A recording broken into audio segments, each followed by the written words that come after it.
em 2014, depois que eu li A Espuma dos Dias, do Boris Vian, que eu tive a certeza de que eu precisava ler Jean-Paul Sartre em algum momento da minha vida. E esse momento chegou recentemente. Eu resolvi começar pelo primeiro livro, acho que foi uma escolha bem natural, que foi esse daqui, A Náusea. É o primeiro romance do Sartre, publicado em 1938.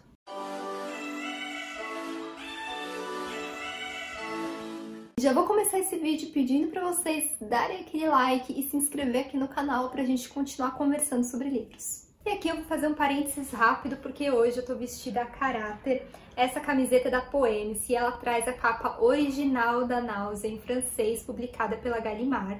Eu deixei aqui na descrição o link da loja da Poems, onde vocês podem encontrar essa camiseta, para quem quiser ver com mais detalhes, enfim.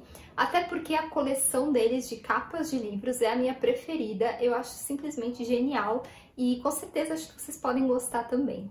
Bom, o Sartre ele foi um filósofo e crítico, foi um dos principais, inclusive, do século XX. Ele nasceu em 1905 em uma família burguesa e ele se tornou um intelectual muito engajado, de esquerda. Foi um representante do existencialismo, né, junto com Albert Camus e com a Simone de Beauvoir, com quem ele teve uma relação muito forte, muito duradoura, que foi até o fim da vida dele, né? Uma relação aberta, né? Amorosamente aberta, mas de muito companheirismo, muita cumplicidade. Só para esclarecer para vocês nesse comecinho, né? Em linhas gerais, o existencialismo ele é norteado pela ideia da liberdade do ser humano, e é uma ideia que vai aparecer bastante aqui nesse livro. Como eu falei lá no início, A Náusea foi o primeiro livro do Sartre. Ele começou a escrever muito novo, com 26 anos só, foi em 1931, mas foi um livro que levou 6 anos para ficar pronto, então ele só foi publicado em 38.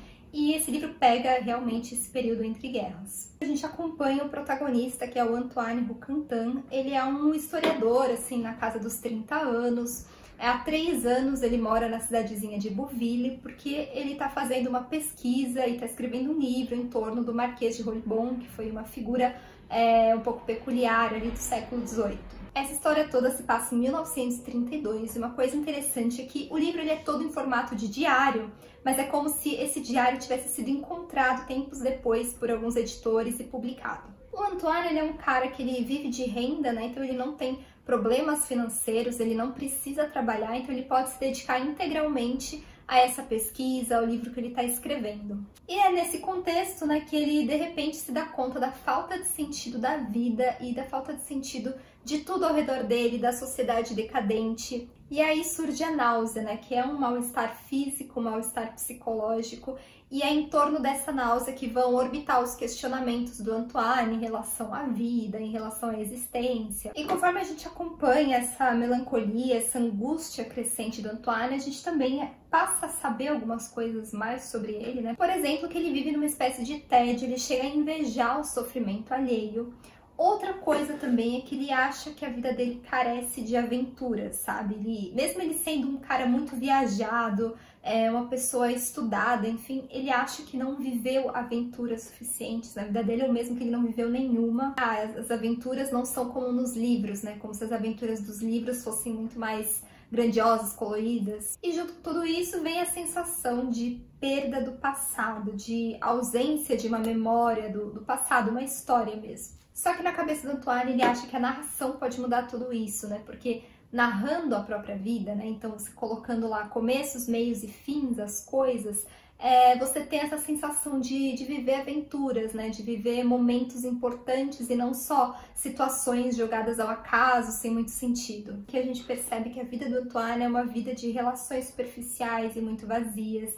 Há uns anos ele terminou o relacionamento com a Annie. E a Annie, na verdade, ela era o único objeto mesmo de amor, né? De afeto do Antoine, sabe? E a ausência dela tá muito ligada com essa percepção de falta de passado dele. Então aqui a gente vê totalmente como o Antoine não superou esse término, sabe? Mais uma vez entra a náusea, né? Em maiúsculas, como ela é colocada aqui no livro. É essa série de estranhamentos que vão acometendo o Antoine, é quase uma presença física na vida dele. E essa náusea, ela causa uma série de coisas, né? Ela causa, antes de tudo, um alargamento da consciência e da percepção do Antoine.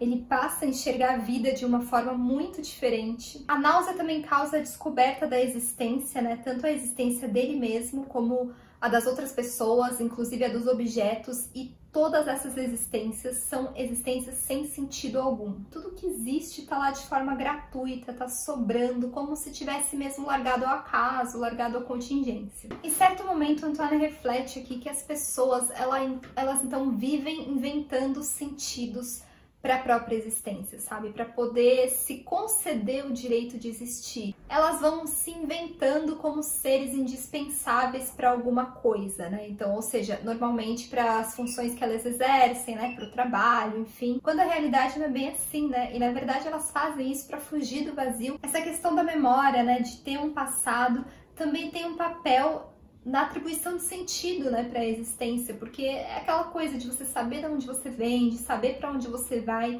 de ter uma identificação com alguma coisa. Só que na falta desse passado claro, né, bem delimitado, a gente tem muitas, infinitas possibilidades para o futuro, e aí entra a questão também da liberdade do ser humano de fazer essas escolhas, mas também a responsabilidade por essas escolhas. Isso não é discutido aqui no livro, mas se a gente parar para pensar, essa liberdade, que era até uma coisa que o Sartre discutia com a Simone, ela é pautada por uma série de coisas, sabe? Pautada por questões sociais, por questões históricas, enfim. Então ela não é uma liberdade universal. E isso é muito atual, né? Quando hoje a gente fala muito sobre privilégios, sobre opressão, sobre questões raciais, questões sociais. A náusea aqui nesse livro, ela é realmente um choque de realidade, sabe? Porque o Antoine, ele passa a desprezar tudo ao redor dele, todas as pessoas, toda a sociedade, inclusive as pessoas ilustres daquela cidade que ele tá morando, né, Bouville, que é literalmente a cidade da lama. Ele critica ferozmente essas pessoas, só que a gente não pode esquecer que o Antoine, ele também é muito privilegiado,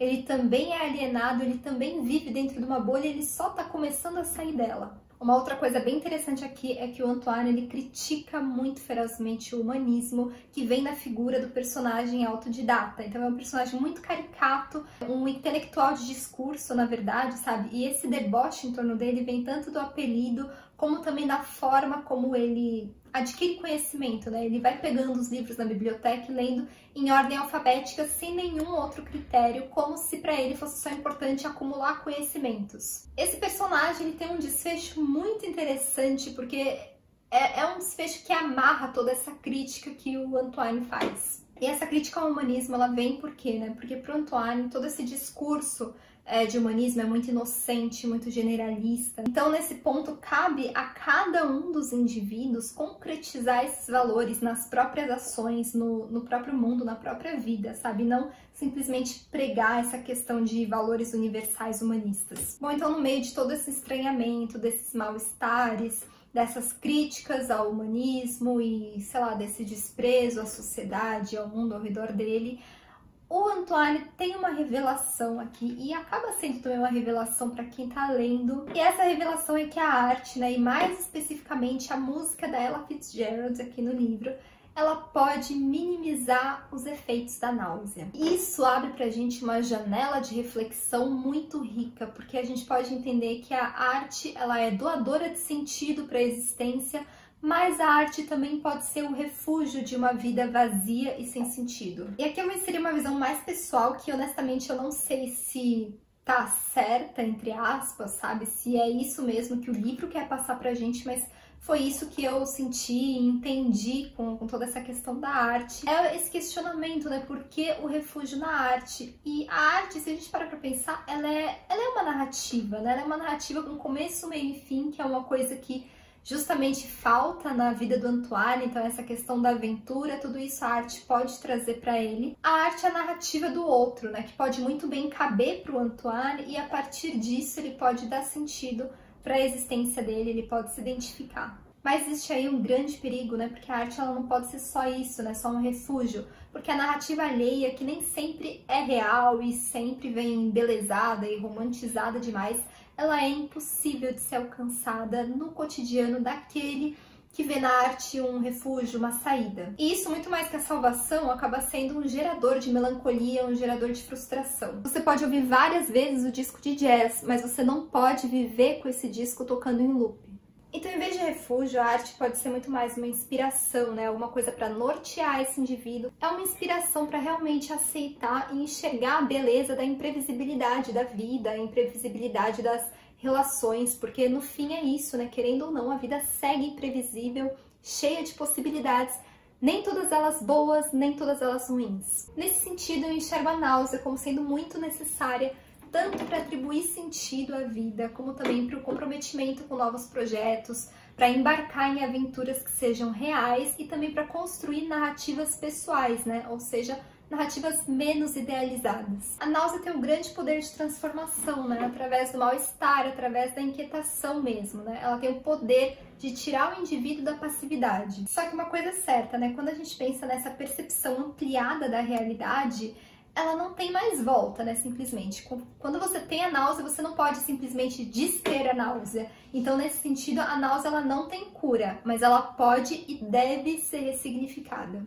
E isso é o que eu acredito, né, que no fim das contas acontece ou deveria acontecer com o Antoine nesse livro. O que eu posso dizer sobre a minha experiência de leitura da náusea é que é um livro muito intenso, a gente entra de tal maneira assim na cabeça do Antoine, nos pensamentos dele, que às vezes a gente acaba se perdendo um pouco, sabe? Às vezes eu precisava realmente voltar alguns parágrafos, reler alguns trechos, por exemplo, toda a cena do Antoine no Museu de Bouville eu li 2 vezes, sabe? É um livro que traz muitas reflexões profundas e que faz a gente ficar meio que nesse balanço, sabe? Tem horas que a gente se identifica muito com o que o Antoine está relatando e tem horas que a gente se distancia e julga mesmo, sabe? Mesmo que a gente tenta se manter neutro, em várias leituras eu percebo isso, né? Tipo, a gente tenta se manter neutro só naquilo que está acontecendo ali com o personagem, mas não dá muito certo, né? Às vezes a gente acaba julgando, rola um julgamento sério.